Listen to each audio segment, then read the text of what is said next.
Water is in constant supply in mining and in the construction of tunnels, roads and buildings, and must be continuously pumped away. In this video, we take a look at how to effectively deal with the water seeping through cracks in the rocks in mines and wastewater from the mining process.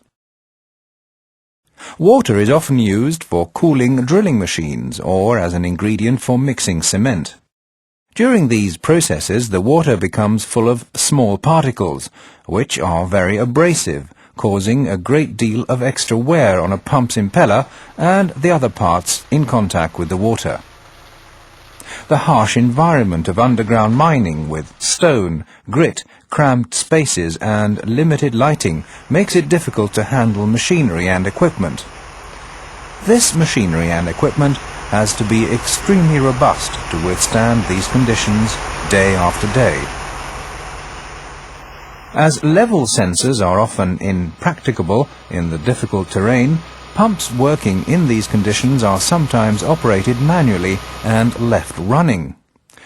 This means that even when the pump has emptied the sump, the pumping continues indefinitely. Consequently, due to this ineffective use, pump parts wear out much quicker. It also uses up much more energy than necessary. Here we can see a pump snoring once it's emptied a sump to the required level. From this moment on, the pump is no longer productive, using energy unnecessarily. Water still remains in the hose and particles begin to settle, collecting in the pump hydraulics, where most damage can be done.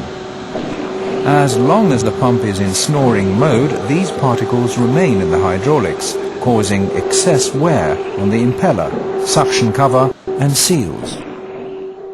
This ineffective pumping is usually the highest contributor to a pump's running costs.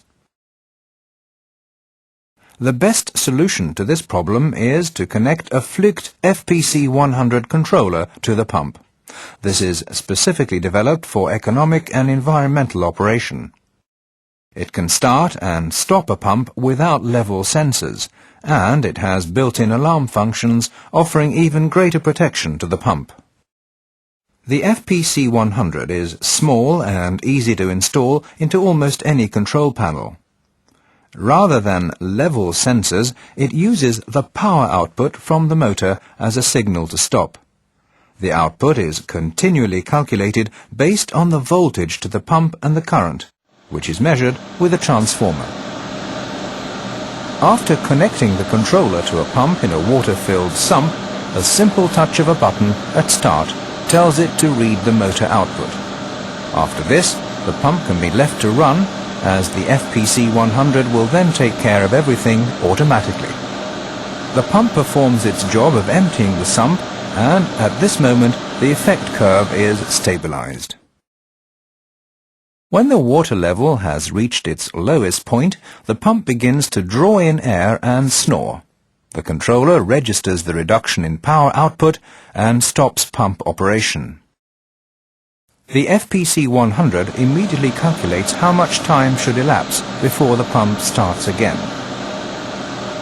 The controller does a rough calculation on the flow of water into the sump and adjusts the stop time accordingly.